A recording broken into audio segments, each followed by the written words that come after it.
से उनका स्वागत किया जाए।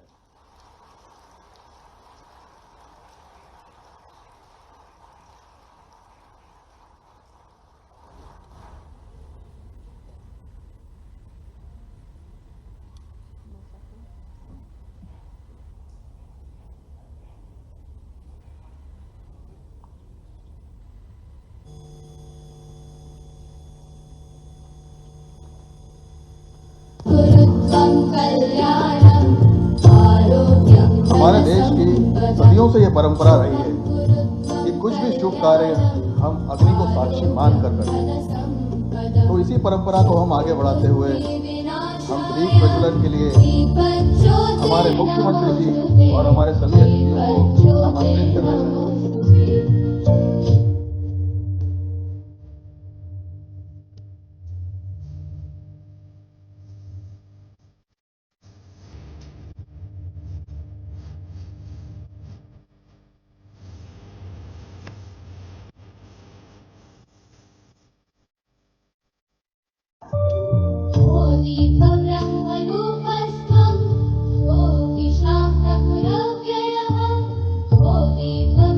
आज का यह नेशनल आर्किटेक्ट कॉन्फ्रेंस केवल तकनीकी ज्ञान का मंच ही नहीं, यह एक सोच है जो भारत को सुंदर, सशक्त और सतत बनाती है।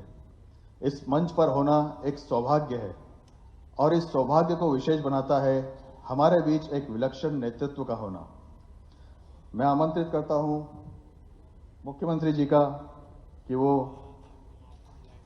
मंच ग्रहण करें।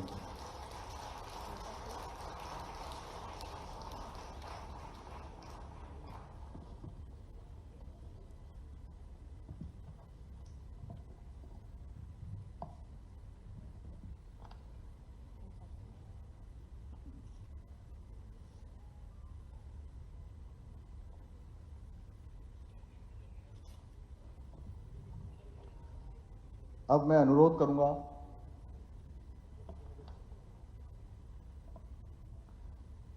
कि माननीय मुख्यमंत्री जी डॉक्टर मोहन यादव जी का स्वागत करें आर्किटेक्ट विलास वसंत अवचट जी।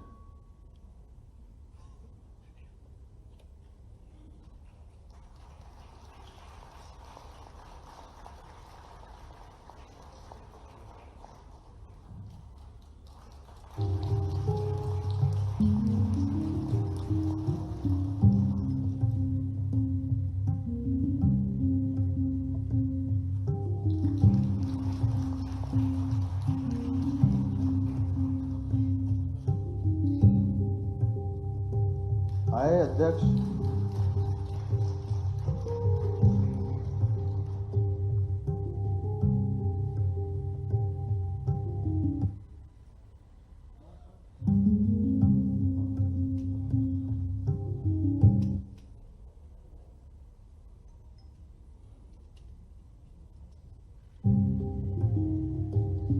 अब मैं अनुरोध करूंगा कि आए के अन्य पदाधिकारी गण डाइस पर पधारें।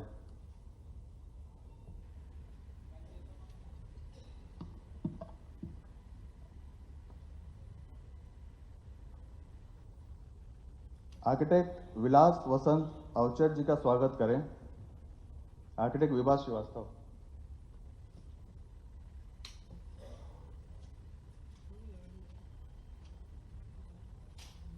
प्रमुख भूमिका निभाती है। इसका मुख्यालय मुंबई में है और इसके पास देश भर में 24 चैप्टर, 70 केंद्र और 20 उपकेंद्र हैं जो बेहतर वातावरण एवं समाज सेवा की दिशा में योगदान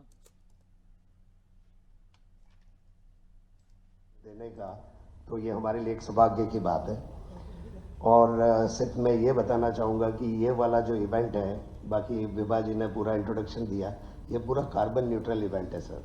और इसमें पूरी कोशिश हम लोग ये कर रहे हैं कि इलेक्ट्रिक बसेस के साथ में नो प्लास्टिक, ज़ीरो वेस्ट और RRR के पूरे एक कॉन्सेप्ट के ऊपर जो हमने अभी GIS में, आपने जो एक ऐतिहासिक GIS कराया था और उसका जो हमने पढ़ा और उससे जो हमने सीखा, तो शायद हमने वही उसे कुछ अपनाने की कोशिश करी है। और अभी जो सर ने बताया, तो मैं आज काफ़ी सारी लोगों ने भस्म आरती के लिए रजिस्ट्रेशन किया है, तो आज सर से मैंने रिक्वेस्ट करी थी, तो शायद आप सभी लोग। और वहीं प्रधानमंत्री नरेंद्र मोदी आज अशोकनगर जिले के दौरे पर रहेंगे। इसगर तहसील अंतर्गत आनंदपुर में प्रधानमंत्री के कार्यक्रम का आयोजन किया गया है। पीएम मोदी दोपहर 3 बजे विशेष विमान से ग्वालियर से अशोकनगर पहुंचेंगे। पीएम मोदी की अगवानी के लिए राज्यपाल मंगूबाई पटेल, प्रदेश के मुख्यमंत्री मोहन यादव, केंद्रीय मंत्री, क्षेत्रीय सांसद ज्योतिरादित्य सिंधिया सहित कई राजनीतिक हस्तियां उपस्थित रहेंगी। आपको बता दें, पीएम मोदी दोपहर 3 बजे ग्वालियर से होकर आनंदपुर आश्रम पहुंचेंगे, जहां पर आनंद सरोवर में पुष्प अर्पित करेंगे। इसके बाद मोती हॉल में महाराज जी से मुलाकात करेंगे और आश्रम के लंगर में शामिल होकर भोजन करेंगे। शाम 4 बजे प्रधानमंत्री विशाल सत्संग भवन में पहुंचेंगे और यहां बने मंच पर बैठेंगे, जहां पर गुरु महाराज के प्रवचन होंगे। इसके बाद प्रधानमंत्री हजारों की संख्या में शामिल श्रद्धालुओं को संबोधित करेंगे। कार्यक्रम को लेकर सभी तैयारियों को गुरुवार वतिम रूप दिया गया। एसपीजी की टीम के साथ जिला प्रशासन और पुलिस भी मौके पर तैनात है। और वहीं पीएम मोदी आज अशोकनगर दौरे पर भी रहेंगे। पीएम के दौरे को लेकर सीएम डॉक्टर मोहन यादव ने कहा है कि पीएम मोदी का 2 माह में ये दूसरा दौरा है। प्रधानमंत्री के आनंदपुर धाम पधारने पर नागरिक उत्साहित हैं। तैयारियां पूरी हो चुकी हैं। प्रधानमंत्री मोदी का मध्य प्रदेश आगमन सौभाग्य का विषय है। सीएम यादव ने पीएम नरेंद्र मोदी का अभिवंदन किया। वहीं पीएम मोदी ने सोशल मीडिया पर मध्य प्रदेश दौरे की जानकारी देते हुए कहा कि हम देश की संस्कृति, आध्यात्मिक विरासत की समृद्धि के लिए प्रतिबद्ध हैं। दुनिया के सबसे बड़े लोकतंत्र के सबसे बड़े नायक यशस्वी प्रधानमंत्री श्रीमान नरेंद्र मोदी जी मध्य प्रदेश की धरती पर पधार रहे हैं। हम सब सौभाग्यशाली हैं। अशोकनगर में पवित्र आनंद धाम पर आज वो अपना न केवल दर्शन पूजन का उनका कार्यक्रम है, बल्कि मध्य प्रदेश के लिए भी उनका असीम प्रेम है, उनका स्नेह है। मध्य प्रदेश सरकार उनका पलक पावड़े बिछाकर स्वागत करती है, अभिनंदन करती है। मैं उनके नेतृत्व में विरासत से विकास के सभी संकल्पों को लेकर के मध्य प्रदेश की सरकार कदम से कदम मिला के चलेगी।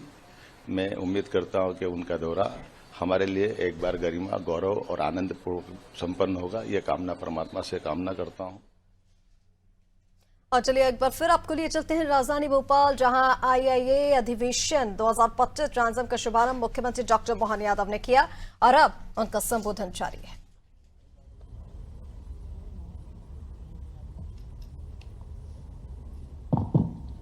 आईआईए के राष्ट्रीय अधिवेशन में आज के इस मंच पर मौजूद राष्ट्रीय अध्यक्ष श्रीमान विलास अवचट जी, उपाध्यक्ष हमारे मध्य प्रदेश से हमारे मित्र श्रीमान जितेंद्र मेहता जी, जूनियर उपाध्यक्ष तुषार सोगानी जी,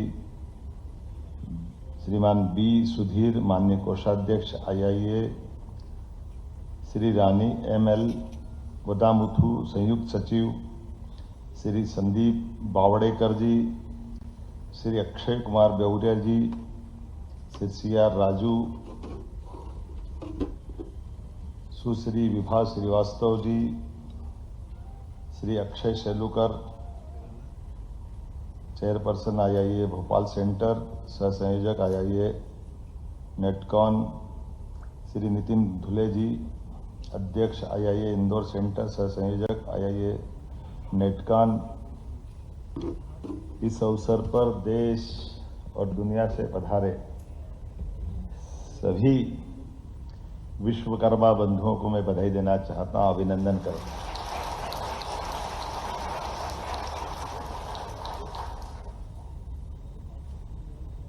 यहाँ जब मैं आपसे बात कर रहा हूं, कई कारणों से आपकी इस ट्रांसम का ये जो आयोजन है, भारतीय वास्तुकार संस्थान के इस आयोजन में मैं मिश्रित रूप से बोलना चाहूँगा।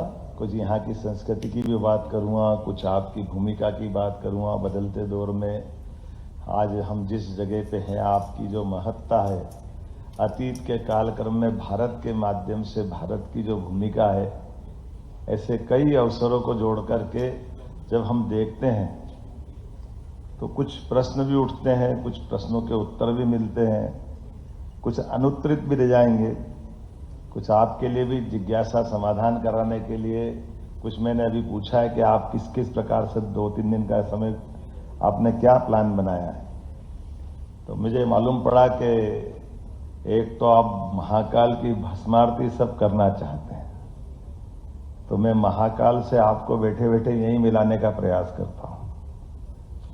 आप सबके अंदर कालों के काल महाकाल, जिसके हम सब पुत्र हैं, पुत्रियां हैं, ये जो जीवन हमारा है, ये जीवन जब आप परसों भस्मारती जाके देखोगे, मैं जीवन दृष्टि का थोड़ा सा लघु रूप बताने का प्रयास करूंगा। वस्तु तो हमारा सबका जन्म कब हुआ हम साल से महीने से गिनते हैं, लेकिन ये अधूरा है।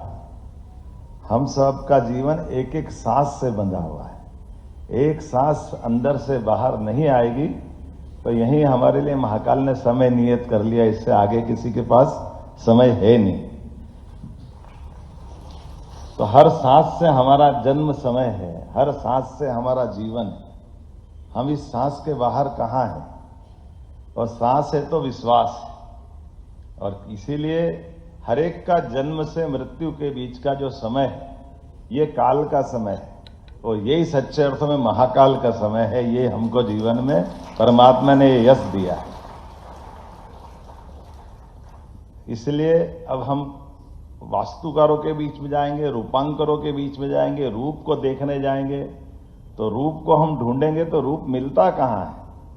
जैसे हम अपने जीवन में अपने स्वयं के माँ के गर्भ में एक बिंदु आत्मा के रूप में आता, धीरे धीरे सने सने भ्रूण बनता है, तो पहले एक बूंद है वो आप हो, फिर आगे वाला भ्रूण है वो आप हो, छोटा बच्चा पैदा होकर के निकल के आता वो भी आप हो, जवानी की दहलीज पे कदम बढ़ाता हुआ शरीर दुनिया के तमाम सपनों पे विजय पाने की आकांक्षा इच्छा लिए आगे बढ़ कर के एक पूरी दुनिया में मेरे से ज्यादा समझदार कौन है, मेरे से ज्यादा पुरुषार्थी कौन है, सब दुनिया के सपने समेटे हुए वो भी वही रूप है जो माँ के गर्भ में है, और चिता की आने वाले कल की भस्म भी वही है। सत्य ढूंढते रहेंगे, यहाँ है वहाँ है वहाँ है, लेकिन ना यहाँ है ना वहाँ है। रूप निराकार है, ये कालों के काल महाकाल है। हम सबके जीवन में इनका रोज दर्शन होता है। जहां ढूंढोगे वहां महाकाल। इसलिए जब आप भस्मारती के दर्शन करने जाओगे तो भस्मारती में आपको सुबह 3 बजे उठना पड़ेगा, 4 बजे के पहले पहले मंदिर जाना पड़ेगा, और मंदिर में आप निराकार परमपिता परमेश्वर की उस आकार साकार वाली मूर्ति को देखोगे। तो मूर्ति में आप देखोगे, आपके ध्यान में आएगा उस निराकार के ऊपर एक जल का पात्र से केवल जल डाला जाएगा, और जल अर्थात माँ के गर्भ में अपनी आत्मा का प्रवेश हुआ, और उसी के साथ साथ दही, दूध, घी, शक्कर, शहद, पंचामृत का आपके सामने स्नान कराएंगे। स्नान कराते कराते अर्थात ये हमारा पंच तत्वों का बना हुआ पिंड बनने लगता है। उस बनते हुए पिंड में अपने सामने ही पंडित जी आंख, नाक, कान पूरे भगवान को सजाते हुए साकार निराकार से साकार रूप बनेगा, और साकार रूप बनते बनते ही आपके सामने वापस स्वाभा कीर्ति एक अच्छा ताप वाला स्वरूप बना, और फिर उसी के साथ साथ भगवान के उस बने हुए स्वरूप के ऊपर सभी प्रकार के आभूषण, वस्त्र, श्रृंगार करते हुए आनंद के साथ पूर्ण यौवन की तरफ आदमी जब जिस प्रकार से अपने जीवन में एक अलग प्रकार का स्थान पाता है, और ऐसे में जैसे ये बन के तैयार होता है उसी समय वापस भस्मीभूत से संसार में हम सब जानते हैं कि जब ये पृथ्वी नहीं थी तब भी आग का गोले से निकलने वाली राख से जो पृथ्वी बनी है, वो राख से आपका परिचय कराने का महाकाल के ऊपर उसको भस्म बोलते हैं। उसके बाद धूमधाम से आरती होगी, वो भस्मारती है। और जैसे आपके सामने भस्मारती संपन्न हुई, कभी आप अंदाज लगा लो कि 1-1.5 घंटे में बड़ी मुश्किल से सजा सुजू के भगवान को तैयार किया गया, लेकिन जैसे जल के सामने भगवान की रूप की शुरुआत की थी, आप ऊपर उठ के बाहर नहीं होगे, उसके पहले वापस जल से पूरा वैसे ही निराकार रूप बना देंगे। जो 4 बजे था वही 6 बजे मिलने वाला है। तो कभी कभी मन में आता है कि इतनी मेहनत करी, कम से कम दिन भर तो रहने दो, लेकिन वो जीवन दृष्टि है, जन्म से मृत्यु की पूरी लघु यात्रा वो आपके सामने भस्मारती के रूप में दिखाएंगे। वो आपके आनंद का वो अवसर रहेगा। वो जीवन दृष्टि हमको दिखाई देगी कि इस संसार में जो जन्मा है वो सब एक बार जन्म के बाद उसका जन्म सदैव मृत्यु की ओर दौड़ते हुए है। कोई अमर नहीं, हर कोई जो जन्म लेकर आया है अब उसका जन्म जन्म नहीं है, वो मृत्यु की यात्रा है। कोई आज पहुंचेगा, कोई कल पहुंचेगा, कोई परसों पहुंचेगा। जिसका जितना समय परमात्मा ने प्रारंभ में दिया है उतना समय उसके पास है। लेकिन इस सारे चीजों में, वास्तुकारों में जब बात बोल रहा हूं और मैं मुख्यमंत्री के नाते से बोल रहा हूं तो मुझे अपनी भूमिका का भी स्मरण है, जिसके कारण से मैं आपसे बात कर रहा हूं। मुझे इस बात की प्रसन्नता है। सबसे पहले तो मैं आपको बधाई देना चाहूंगा, आपके एसोसिएशन को बधाई देना चाहूंगा कि आपने भोपाल का, मध्य प्रदेश का चयन किया। मैं आपको प्रणाम करता हूं, आपका अभिनंदन करता हूं सरकार की ओर से। इसकी दो भूमिका, एक वर्तमान में शासन के व्यवस्थाओं का मैं अभी वर्तमान में पात्र अधिकारी, लेकिन इस नाते से नहीं, एक और बड़े कारण से भोपाल में जब मैं बात कर रहा हूं तो भोपाल में राजा भोज का 1000 साल पुराना वो वास्तुशिल्प का उनके अद्भुत नमूने आपको दिखाई देंगे, जिसके बलबूते पर काल के प्रवाह में हमारे वास्तुशिल्प की कितनी अलग प्रकार की उन्नत अवस्था थी, उसके प्रमाण भी आपको दिखाई देंगे। ये भोपाल का ताल आपको दिखाई देगा, जो भोपाल का ताल नहीं, मूलतः ये बांध है। अब इसकी कल्पना आप करें, बांध और तालाब में जो अंतर होता है आप सबको मालूम है। तालाब में जितना पानी भराओ उस पानी के भरने की क्षमता ऐसी होती कि उससे बांध का रूप कब बनता है, जब वो पाल तोड़ के निकल जाए। लेकिन तालाब आपको कहने के लिए तालाब है भोपाल का तालाब नहीं है, ये भोपाल का बांध है। लेकिन बांध बनाने की 1000 साल पुरानी विधा भी कैसे थी, जो आज भी हमारे लिए समसामयिक होगी। आज नदी में कोई भी बांध बनाता है तो उसकी मुख्य धारा को रोक करके पानी स्टोर करने की क्षमता होती, और जब मुख्य धारा में पानी के ऊपर बांध बनता है तो हमारा कितना ही अच्छा उन्नत सब प्रकार का मटेरियल लगे, आज नहीं तो कल उसको टूटने की संभावना पूरी होती और लागत भी कितनी बढ़ जाती। लागत भी जितनी धारा जितनी तेज आएगी, टिहरी के बांध से लेकर के अपने मोरवी के बांध तक सब दूर हमने ये विभीषिकाएं देखी है, लेकिन ये बांध उससे उत्कृष्ट श्रेणी का है।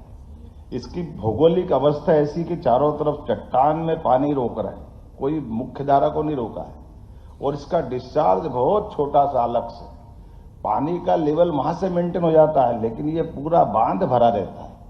ये आज भी ये विधा की जरूरत है बांध बनाने में, जिसमें न्यूनतम खर्च में अधिकतम पानी का स्टोर कर ले, और बाढ़ की संभावना बहने की है ही नहीं। इसलिए भोपाल इस तालाब के पूरे नीचे बैठा हुआ है, पूरा बसा हुआ है।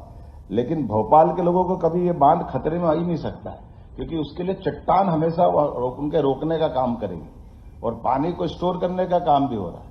तो एक तरह से ये भी उत्कृष्ट उदाहरण जल रचनाओं को लेकर के, डैम बनाने को लेकर, आज के समय में भी ये अगर अच्छा लगता हो तो हाथ रात में ताली का कुछ आनंद आ सकता राजा भोज के लिए।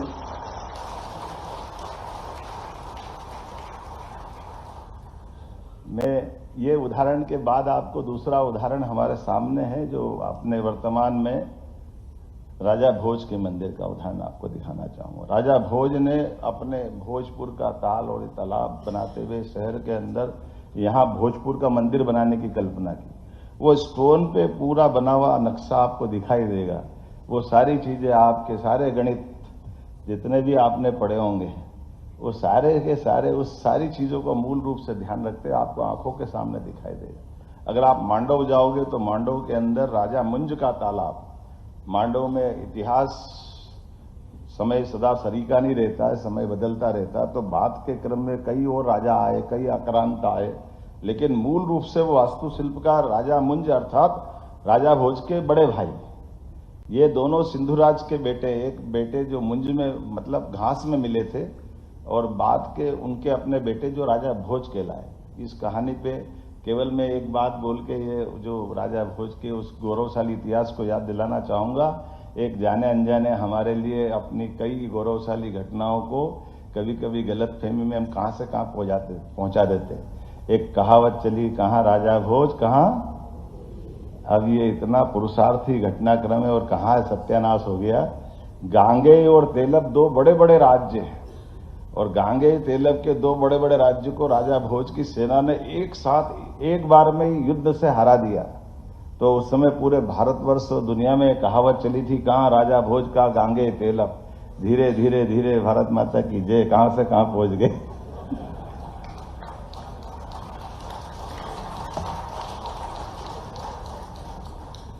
कहाँ गांगेय तेलप और कहाँ राजा भोज। लेकिन कोई बात नहीं, हमको केवल मैं आपको स्मरण इसलिए करा रहा हूं कि राजा भोज आपके ही बड़े भाई थे, वो बहुत अच्छे वास्तुकार भी थे, इसलिए मैं आपके बीच ये बात पहुंचा रहा हूं। एक व्यक्ति के कितने रोल होते हैं। राजा भोज की पुस्तकें आज भी आपको वास्तुशिल्प के बारे में भी मिलेगी, आयुर्वेद के बारे में मिलेगी, शासन की नीतियों के बारे में मिलेगी, सब सर्वगुण संपन्न कई सारे विधाओं का, कई प्रकारों का ज्ञाता अगर कोई है तो राजा भोज। इसलिए कहानी उनके साथ जुड़ती है राजा भोज और विक्रमादित्य वाली, जो वो अपने ऐसे सारे गुणों के बलबूते पर वो विक्रमादित्य के सिंहासन पे बैठना चाहते। विक्रमादित्य उससे 1000 साल पहले हैं, अर्थात विक्रमादित्य आज से 2000 साल पहले हैं, राजा भोज 1000 साल पहले, और हम 1000 आज बात कर रहे हैं। लेकिन इतने गुण संपन्न व्यक्तियों के बीच के एक राजा मुंज का, जो मैंने बताया उनके बड़े भाई हैं, इनके मांडव के वास्तुशिल्प को आप देखोगे तो आपको ध्यान में आएगा। मांडव की पहाड़ियों में मूल रूप से राजधानी राजा भोज को, उनके पूर्ववर्ती सभी परमार वंश की राजधानी उज्जैन थी। लेकिन जब आक्रांताओं के दिल्ली तरफ से आक्रमण बढ़े तो मैदान इलाका होने से जीवन की सुरक्षा के लिए, सेना की विजय के लिए, नागरिकों को बचाने के लिए ये मांडव की तरफ राजधानी ले गए। और मांडव में पहाड़ियों से बना हुआ वो अद्भुत पठार, जिसके ऊपर बड़ा तालाब मुंज का है, मुंज के तालाब के बाद उससे एक जहाज महल बना, जहाज महल के बाद 3 स्टेप पे नीचे नीचे जल की रचना इतनी अच्छी अद्भुत है, आप देखोगे तो आनंद आएगा। और उसको जल की एक एक बूंद को बचाते हैं। ये आपका जकोजी और पता नहीं क्या क्या जो आज के समय सम्मान आपको मिलेंगे अपने हाथ, सारी चीजें आपको दिखेगी। आप सारा का सारा जिस प्रकार का ये समय चल रहा है, उस सारे समय में 1000 साल, 1200 साल, 800 साल, हर काल का आपको वो अवशेष मिलेगा। आज भी हमको मालूम है अच्छे अच्छे वास्तुशिल्प वाले फेल हो जाते हैं, फिर आखिर में सिंटेक्स की टंकी रख के काम चलाते कि भारत माता की जय कर, का चक्कर है। अपनी पोल नहीं खुले तो मैं भी थोड़ा थोड़ा आपकी समझता हूं।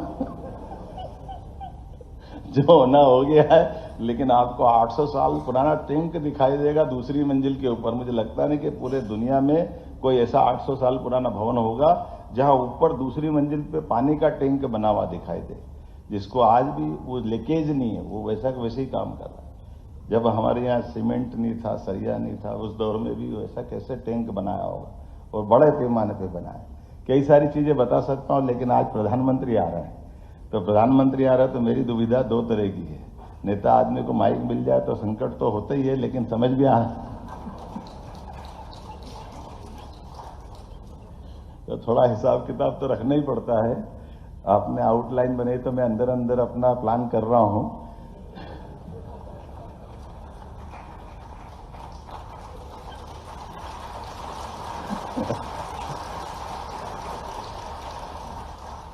तो आप बदलते दौर में मध्य प्रदेश बदल रहा है, मैं मध्य प्रदेश की तरफ आपको ला रहा हूं। हमारे ऐसे कई कारण से मध्य प्रदेश की भूमिका पूरे देश के बाकी राज्यों में बहुत अलग प्रकार से है।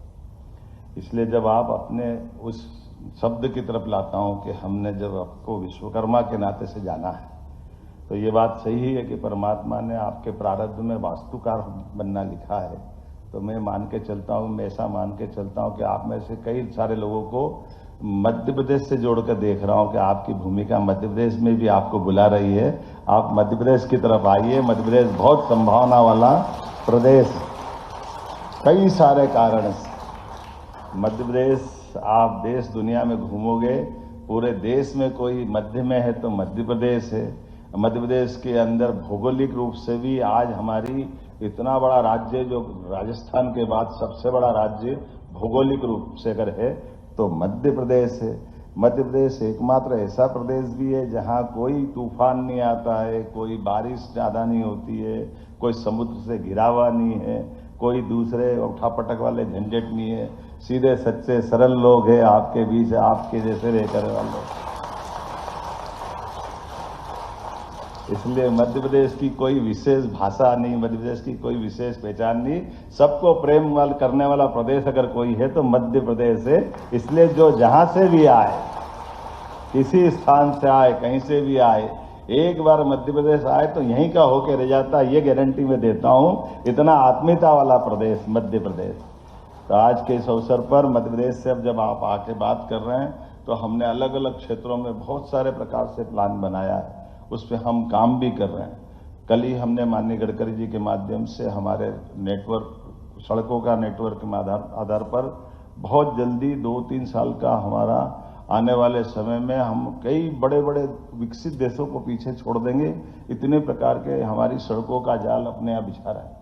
हमारे प्रदेश से निकलने वाली हर सड़कों को 4 लेन पे ले जा, सिटी भी सबसे तेज गति से अगर बन रही कहीं पे तो मध्य प्रदेश में बनेगी। आने वाले समय में इंदौर, भोपाल, ग्वालियर, जबलपुर, इनको 4-4, 5-5 जिलों से जोड़ते हुए इसी साल के अंदर, 2 तो भी 1 आध महीने के अंदर ही, इंदौर, उज्जैन, देवास, धार, शाजापुर, इन जिलों को 5 जिलों को मिलाकर मेट्रोपॉलिटन की कल्पना लेने। लेकिन वो उस कल्पना जो पुराने मेट्रोपॉलिटन के अनुभव है उसमें संशोधन कर दिया। हमारे यहाँ तो मजाक करते हैं कि